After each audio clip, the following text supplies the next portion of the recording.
Welcome to Andy Luke's YouTube channel, where we're going through each episode of Press Gang with a bit of depth. And today it's Series 2, Episode 5, Loving the Junior Gazette.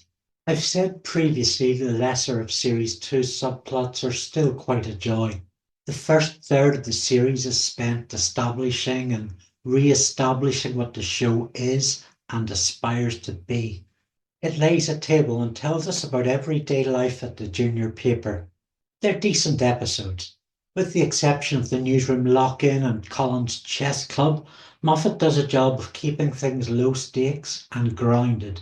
The same is true of Loving the Junior Gazette, though we get a through line which climaxes in upturning the status quo. And in some ways, the quality of structure going forward reminds me of sci-fi epic Babylon 5. Normality is established, but only so that the writer can throw all of it into chaos. Not for one episode, but throughout, with the rest of Series 2 as high-quality rug pulls in quick succession. Regular viewers will know we keep tally of Steven Moffat's use of phones to form vital plot points. You'll know it's a lot, especially if you've seen my video on the Series 1 finale. At time of recording, far less people have seen that than my other commentaries, so give it a look. Series 2 has been, by some contrast, light on the count. Well, this time, Kenny screws a grade. He begins by getting a pretty girl's attention, out of the bath or shower no less. Oh, are you looking for That Helen? Irish accent melts my insides. Wrong numbers by operator fault were common in 1980s Britain. I've tried to find statistics on these, but to no avail. Certainly they weren't as consistent as here, in terms of getting the same wrong number each time. I suspect Moff is scoring from the turf of culture of another type of fault. I refer to crossed lines, where you'd make a call and get through, but also be party to a call between two other people. At a lower volume, a shadow conversation. It would have been more realistic for a call from mainland Britain to go to Northern Ireland rather than Dublin, which is in a different country with a different telecom network. But realism has been known to scare people at parties when it should cause laughter among the cool kids in the kitchen. Fraz is capable as a walking, talking joke machine, and he and Spike are a great comedy duo. The teasing trolling stands a rewatch. We don't know. We're bringing in a Scotland Yard expert who can read. What a unique case. No, he's got a friend who can read as well. This is an episode beginning a trend where Sarah really comes into her own as a lead character. It's the second story with her as a focus. Until now, we've been drip-fed how she's a quite good writer and may have some kind of nervous disorder. It's Moffat opening up on how he really wants to write about this girl, pushed more to the spotlight in a half dozen episodes. Bill Moffat's novelisation of this episode is jam-packed with extra detail. That's in Book 4, The Date. Closing the first chapter are some details as to what comes into Colin's head when the paper gets orders for pizzas over the phone. At the Junior Gazette, if someone phoned in asking to buy a battleship or spare parts for tractors or anything involving the exchange of goods for money, no one would suggest that the caller had the wrong number without first consulting Colin Matthews. Colin devoted a large part of his life to commerce on an exotic scale. In practice, all of the time he was awake and very probably in his dreams too. However, at this particular time, it seemed Colin was not doing a nice line and slightly used one careful owner pizzas.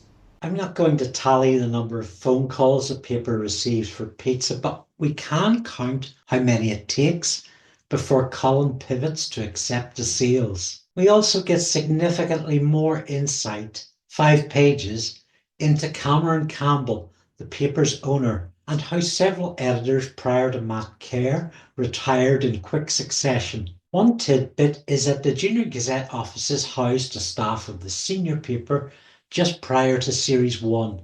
Gazette House is a new build which had issues with construction. It was opened by councillor Amanda Swanson. The series Bible tells us she originally had a bigger part to play than her fleeting appearance would suggest. The novelisation describes her as Cameron's ally, loosely, a person of integrity and sincerity, and happy for a bit of showboating and glory hogging. Prior to Matt Kerr's arrival, Cameron came out of retirement to run the paper jointly with Chrissy, and Kerr was someone he knew from his days in Fleet Street, serving as a mentor to the young man 30 years before. We also get insight into why Matt Kerr leaves Fleet Street for Norbridge, but not much. He was dissatisfied, searching for something he had not found, felt he had missed out somewhere along the line in his whirlwind career, and had somehow lost touch with reality. We're told he burdens Cammy Campbell with personal baggage, leading to the invitation to Norbridge and the bargain sealed, as far as Campbell is concerned. Moffat's initial plan for Kerr might have got delved deeper than what we got. The series Bible never elaborates on the causes of his disillusionment or his social entrepreneurial mission. But the original plan for the ending of Series 1 would have been a failure at the junior paper, which caused Kerr to leave Norbridge under a cloud, and leaving Lynda at the mercy of Amanda Swanson. It suggests a return when the dust settles, with greater exposition on his character journey before the Junior Gazette and going forward. Moffat never tells the specifics, leaving Kerr as a man of mystery, which is just fine. Clive would never place him as overtly mysterious anyway, more a conscientious man of deep thinking. In the book, Lynda has seen Campbell visit Kerr that morning, so knows something is up. On top of all the info power dump and an invite being directed to Spike too, it's enough to give anyone hiccups. Is Colin selling pizzas? Wrong number. There's a message on Lynda's desk. Hello, Lynda. Spike's positioning must be a nod to some piece of classical art. Seeing the good flow of script to screen, Bob Spears chooses to make the most by lingering on the shot. As Sam and Sarah chat all things Raymond, Kelda and Gabrielle convey a looking natural chemistry. There's quite a lot extra in the novel treatment. Sam gains a few extra lines. There are some which make her seem less than confident, and maybe editor Jeff Hogg cut them for time. I just tried pretending I recognise him from somewhere. Well, you do recognise him. Yes, but I'm pretending not to. We get her steady abandonment of Raymond explained. Oh, nice move! Who are Mrs.? It's just a Coke. I think I'm seeing where all the sex jokes went. Children's literature. There's probably a comedy writing technical term for a series of escalating lines, punchlines and absurdity. It's a style Moffat plays with a lot, which I'll dub super sequencing. The handbag incident is one such example. The writer's vision is clear to director Bob Spears, the camera crew, the cast, even the extras. Their stunned looks, Sarah's anger and desperation and embarrassment, Raymond's concern and light smile, Sam's playful relish. Kelda Holmes is watchable as a brash reporter full of conviction, with a good line in righteous anger, but also does hyper-flustered and makes it look so easy.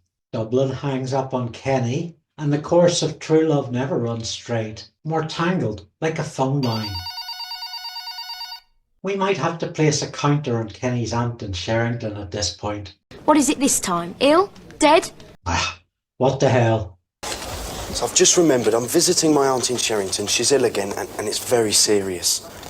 Kenny, 2 weeks ago you were at your aunt in Sherrington's funeral. I sort of assumed she was dead at the time. Tell me, how do you justify having been off work at her funeral on no less than 8 separate occasions? There's handwriting, girls' names, and back and forth of wit by Spike and ferocity by Lynda. The cocktail party setup is significant intentionally and lets the lead's relationship dynamism propel the subplot. There are alternatives to Spike Thompson. There have to be. Anyone, really. Someone who won't turn everything into a basis for grand slapstick.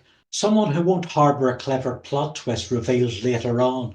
In fact, the next person through these doors, I would rather ask the next person through these doors than you. Right. Get out! Super sequencing. The novelisation counts this episode as the beginning of Sarah and Sam's friendship. And in case you hadn't noticed, the dress she tries to return is Sarah's, with coke stains. The woman in the shop is played by Sarah Collins. She has a distinctive Kitty Puckrick look, but quite a short acting resume. After reviewing Raymond, we are told, now she was tangled up in some kind of web that Sam seemed to spin all around her. The back and forth over Sarah and Sam's gran is another great bit of comic work. I bet she's friends with Kenny's aunt in Dublin. I mean Glasgow. I mean Sherrington. If we aren't getting a press gang film, I would so take a mature Sarah and Sam spin-off. Lynda and Fraz make conversation. Fraz, set up as the office oblivious, pays a jackpot with Lynda asking him out. An awkwardness you could cut the air with, and it's hysterical, both exercising great comic timing. Michael gets dumped, but he was a creep anyway. He really is a creep, you know. The script for this scene seems to read, if not plain and straightforward, it's Flitton's energy that really makes it crackle.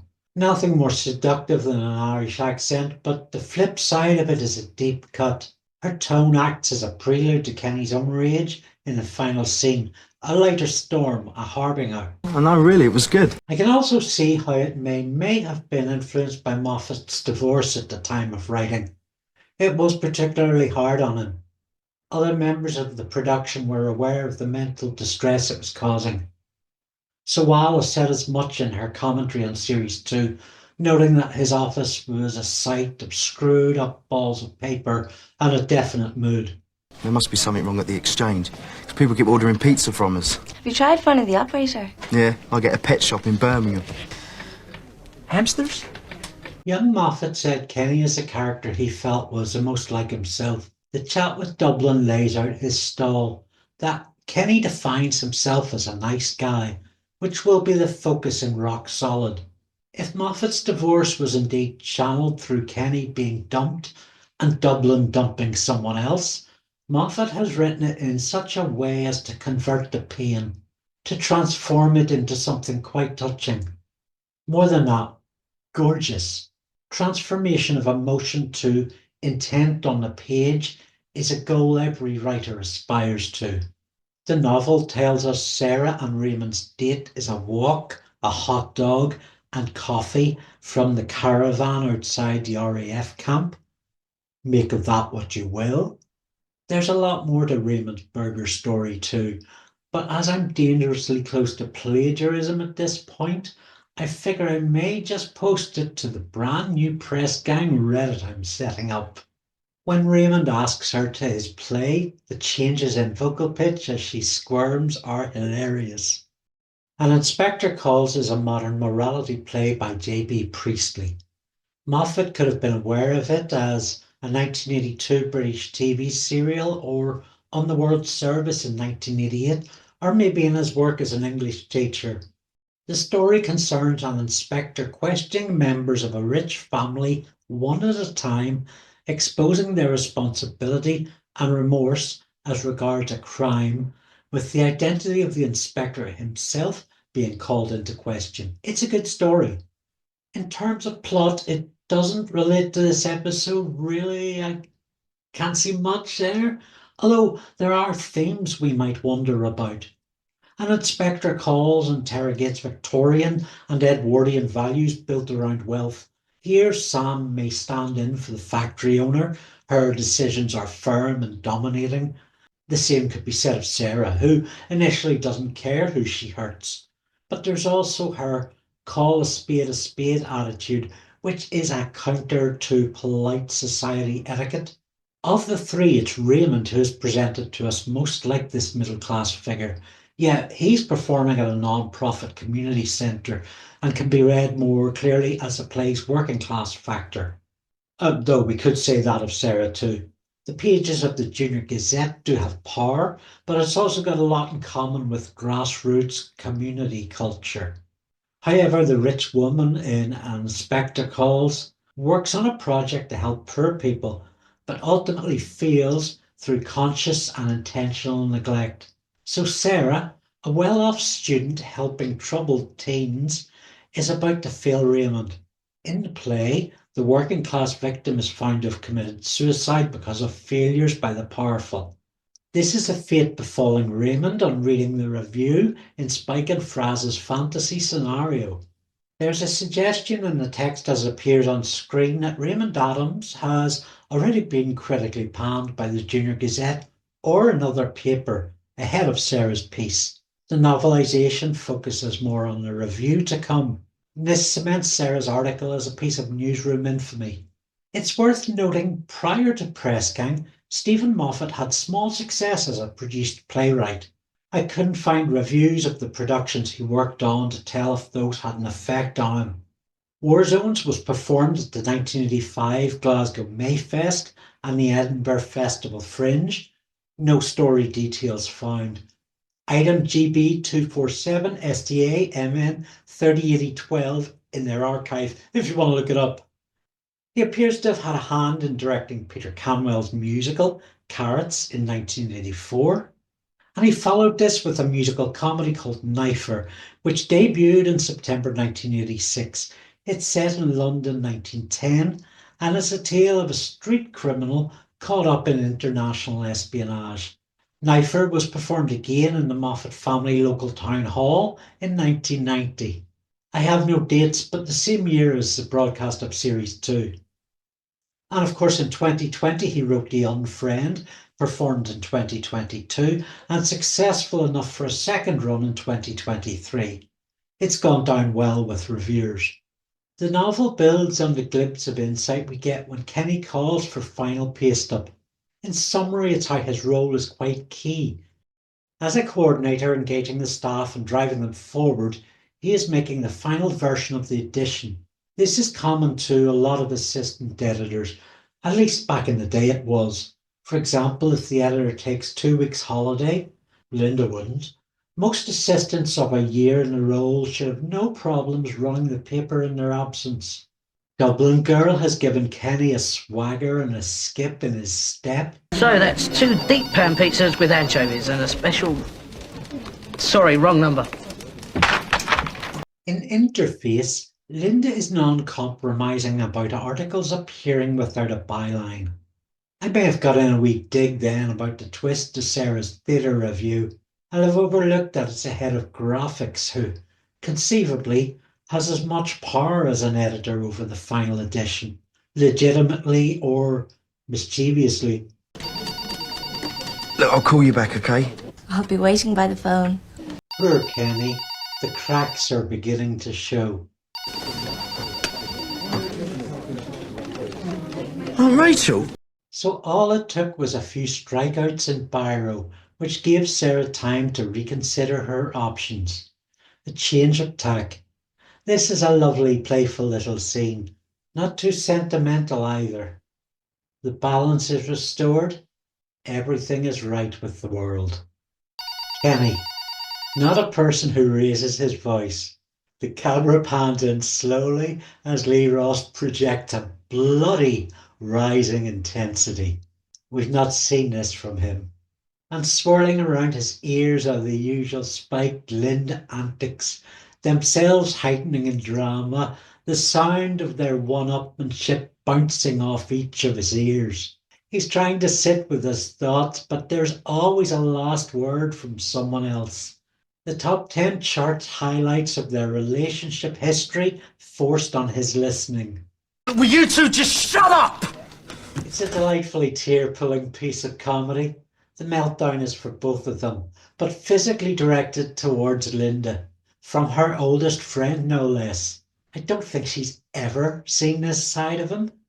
And Spike, who ordinarily might be punching someone who tried this, is stunned into silence. Now! This minute!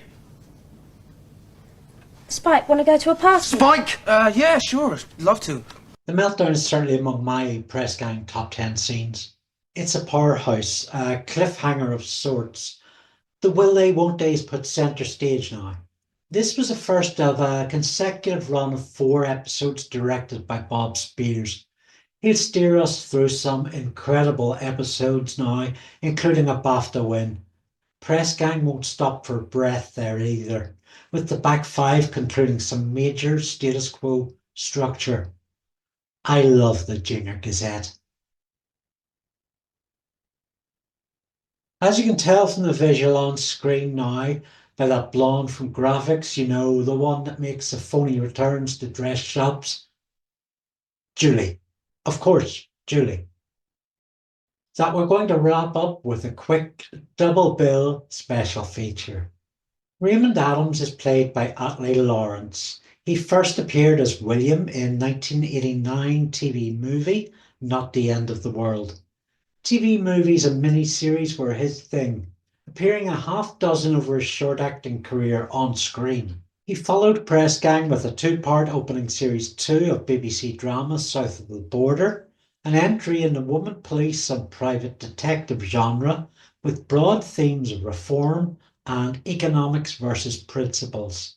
He'd show up in the 1990 Bergerac Christmas special and so-so French film Marie Bay des Anges, or Marie from the Bay of Angels, playing an American sailor, well, with shoulders like those.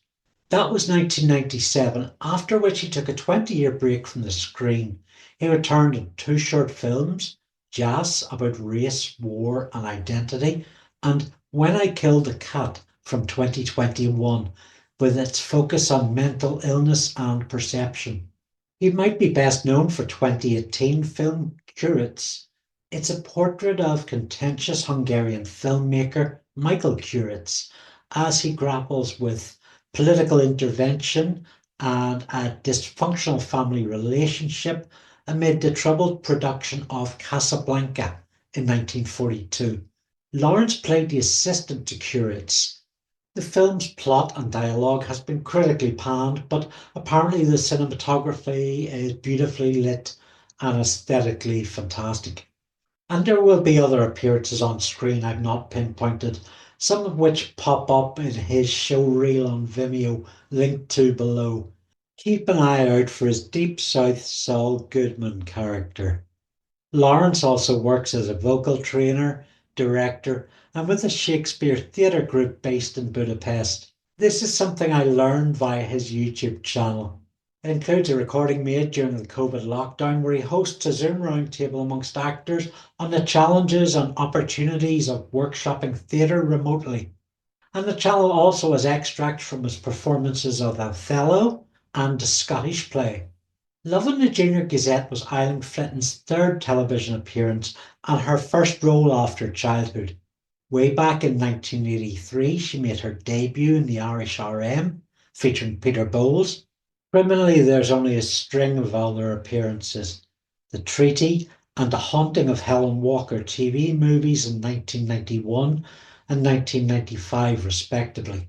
Many roles were uncredited or for unnamed characters, such as in the 1996 film Snakes and Ladders starring Sean Hughes. She also appeared in an episode of Fox Kids series The Mystic Knights of Tir na Og as Princess Lynette. Her last work on IMDb was a 2002 piece under the German title Two Flaschen, in English, Two Bottles. A 2009 interview in the Irish Independent is more illuminating. Eileen trained at Trinity College and has worked in theatre, advertising and brought up two kids. At that time, she was the co-founder and director of Your Private Salon, offering beauty, hair and fitness mobile services. Eileen pivoted into carving out a career in sales, accounts and business development over the last decade and gained a Bachelor of Laws from the University of London. Last month, she joined Beyond Business Travel. In existence from 2010, the company, based in Belfast and Dublin, looks after TV, film and production travel management. They've previously worked on Line of Duty, Bloodlands, Game of Thrones and Derry Girls. I was fortunate enough to work with actors from these productions too, on an hour-long audio drama, Milvian Bridge, about the rise of Emperor Constantine. You can listen to the whole thing here on my channel for free. I'd like to say a big thank you to my co-producer, Andrew Wood of Ditto Multimedia, and mention he is looking for work in animation and video editing with all sorts of specialities with big names. You can check out his show reel over on Instagram, a link below. Thank you to my patrons who pay my energy and broadband bills and brighten me up on sad nights. Every penny helps. A special thank you on top of the bill to Art Kondratiev, Arslan Hyder and Ian Lawler. Please be logged into YouTube to like and subscribe and tell other people about this series. We don't often comment for little chat. Well, we're having one now, okay?